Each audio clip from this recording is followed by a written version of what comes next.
అనగనగా ఒక ఊరిలో జగదీష్ కుటుంబం నివసిస్తూ ఉంటుంది. జగదీష్ భార్య శృతి. వీరిద్దరి పిల్లలు భవ్యత్, సంజయ్ మరి మోహిత్. పెద్దబ్బాయి Sanjay doctor, Mohit BTech final year చేస్తున్నారు. భవ్య డిగ్రీ చదువుతుంది. ఇంట్లో ఉదయాన్నే చాలా హడావిడిగా ఉంటుంది. జగదీష్ బ్యాంక్ మేనేజర్గా చేయడంతో ఉదయాన్నే బ్యాంకుకి వెళ్ళిపోతాడు. సంజయ్ హాస్పిటల్కి, భవ్య మరియు మోహిత్ కాలేజెస్కి వెళ్తారు. పాపం శృతి వీరందరికీ క్యారేజెస్ ప్రిపేర్ చేసి పంపిస్తుంది. ఇది ఇలా ఉండగా ఆ కుటుంబంలో అందరూ ఒకలా ఆలోచిస్తే మోహిత్ మాత్రం డిఫరెంట్గా ఉంటాడు. తన అభిప్రాయాలు, ఆలోచనలు అన్నీ డిఫరెంట్గా ఉంటాయి. కాలేజీకి వెళ్ళినట్టే వెళ్ళి అక్కడ నుండి దగ్గర్లో ఉన్న ప్రతి ఒక్క షాప్ని విజిట్ చేస్తూ ఉంటాడు. ఎందుకంటే మోహిత్కి చదువు కంటే బిజినెస్ పెట్టి ఒక మంచి బిజినెస్ మాన్గా అవ్వాలని కోరిక. ఏంటి సంగతులు బాబాయ్? బిజినెస్ ఎలా నడుస్తుంది? బానే సాగుతుందయ్యా మోహిత్. ఈ విధంగా మోహిత్ అందర్నీ కలుస్తూ వారి బిజినెస్ ఎలా సాగుతుందో, వారి మంచి చెడ్డలు తెలుసుకుంటాడు. ఒకరోజు జగదీష్ కూరగాయల కోసం మార్కెట్కి వెళ్తాడు. అక్కడ జగదీష్కి రామయ్య కనిపిస్తాడు. జగదీష్తో రామయ్య ఈ విధంగా అంటాడు. ఏమండోయ్ జగదీష్ గారు, ఎలా ఉన్నారు? చాలా రోజులు అవుతుంది మిమ్మల్ని చూసి. నేను బానే ఉన్నాను లేవయ్యా రామయ్య, నువ్వెలా ఉన్నావ్? ఇంట్లో అందరూ కుశలమేనా? అందరూ బానే ఉన్నారు. మీ అబ్బాయి, మా అబ్బాయి ఒకే క్లాస్ కదా. మొన్ననే క్యాంపస్ ప్లేస్మెంట్లో రవి సెలెక్ట్ అయ్యాడు.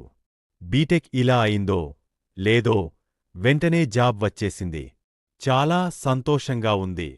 మీ అబ్బాయి ఏం చేస్తున్నాడు? ఇంకా జాబ్ రాలేదా? రామయ్య అలా అడగగానే జగదీష్ మౌనంగా ఉండిపోయి అర్జున్ పని ఉందని చెప్పి ఇంటికి వెళ్ళిపోతాడు. ఇంటికి వెళ్ళాక మోహిత్ని పిలిచి ఈ విధంగా అడుగుతాడు. ఏమ్రా మోహిత్, బీటెక్ అయిపోయింది. క్యాంపస్ ప్లేస్మెంట్స్ అవుతుంది అంట కదా, అటెండ్ అవుతున్నావా మరి? లేదంటే బీటెక్ తర్వాత హైయర్ స్టడీస్కి వెళ్తావా? డాడీ, నాకు జాబ్ ఇంట్రెస్ట్ లేదు. బిజినెస్ చేయాలని ఎప్పటినుంచో ఆశగా ఉంది. ఒక మంచి సక్సెస్ఫుల్ బిజినెస్ మాన్గా అవుతా. దయచేసి నాకు ఈ విషయంలో సహాయం చేయండి. ఏంటి మోహిత్ నువ్వు మాట్లాడుతుంది? అంత కష్టపడి నేను చదివిస్తే బిజినెస్ చేస్తావా? నీకు అవగాహన ఉందా? ఏమనుకుంటున్నావు అసలు నీకోసం? ఈ బిజినెస్ లేదు, ఏం లేదు, చక్కగా చదువుకున్నావ్. మంచి జాబ్ చూసుకో. ఎందుకు ఎప్పుడూ భిన్నంగా ఆలోచిస్తావ్? తండ్రిగా చెప్తున్నాను, ఏది మంచో ఏది చెడు నాకు బాగా తెలుసు.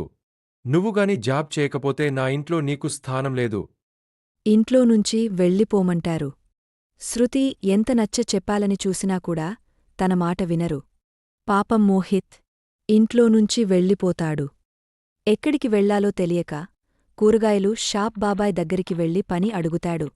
బాబాయ్, మీకు తెలిసిందే కదా, నాకు జాబ్ ఇంట్రెస్ట్ లేదని ఇంట్లో కూడా అదే చెప్పాను. ఇంట్లో నుంచి వెళ్ళిపోమన్నారు. బాబాయ్, నాకు కొంచెం పని ఏమైనా ఇస్తారా? బాబాయ్ దానికి సరే అని అంటాడు. ఇలా కొన్ని రోజుల బాబాయ్ దగ్గర చేసివచ్చే డబ్బులతో పేరు ఒక చిన్న కూరగాయల బండి పెట్టుకుంటాడు. అన్ని ఫ్రెష్ వెజిటేబుల్స్ తక్కువ ప్రైస్కమ్మడంతో అందరూ మోహిత్ దగ్గరికి మచ్చికొంటారు.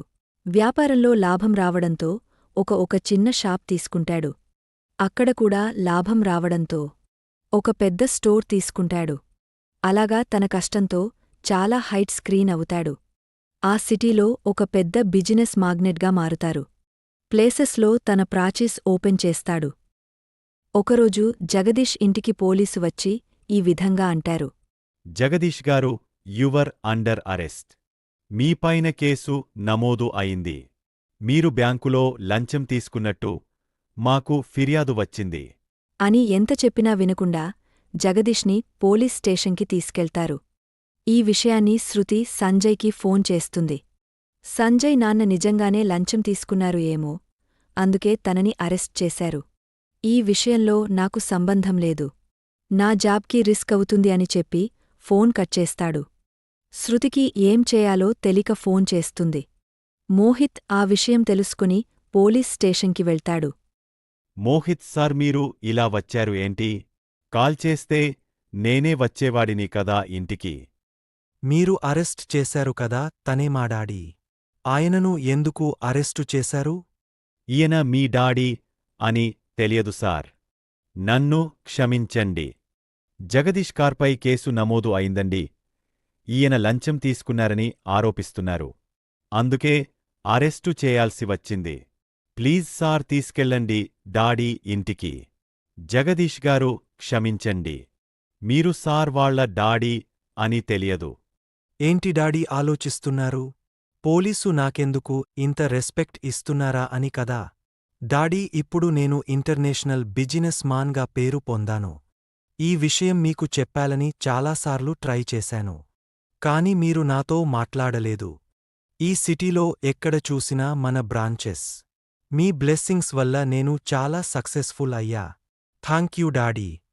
నేను చాలా తప్పు చేశాను రా మోహిత్. అన్నయ్య బాగా చూస్తాడు నన్ను అనుకున్నా. నీ ఆలోచనలు ఎప్పుడు భిన్నంగా ఉండడంతో నువ్వు మా మాట వినవని బాధతో నిన్ను చాలా బాధపెట్టా.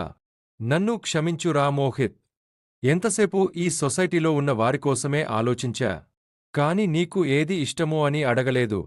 ఈ ప్రపంచంలో చదువు ఒక్కటే మనకి గుర్తింపు తెచ్చేది అనుకున్న కాని అలా కాదని నిరూపించావు. టాలెంటుంటే ఈ విధంగా ఆయన సమాజంలో బ్రతుకువచ్చు అని నీ సక్సెస్తో తెలియజేశావు. ఇంకా ఆ రోజునుంచి అందరూ సంతోషంగా ఉంటారు. చూశారు కదా ఫ్రెండ్స్, పిల్లలతో టైం స్పెండ్ చేస్తూ ఏది ఇంట్రెస్ట్ ఉంటే వాటిలో వారి నైపుణ్యతను పెంచండి. అంతేకాని సమాజం కోసమో లేదా మరొక దానికోసమో పిల్లల భవిష్యత్తుతో ఆడుకోవద్దు. బలవంతంగా వారిని ఒక ఫీల్డ్లో పెట్టినా కూడా వారు అందులో రాణించలేరు. ఈ స్టోరీ మీకు నచ్చినట్లయితే please like, share and subscribe watching manage stories.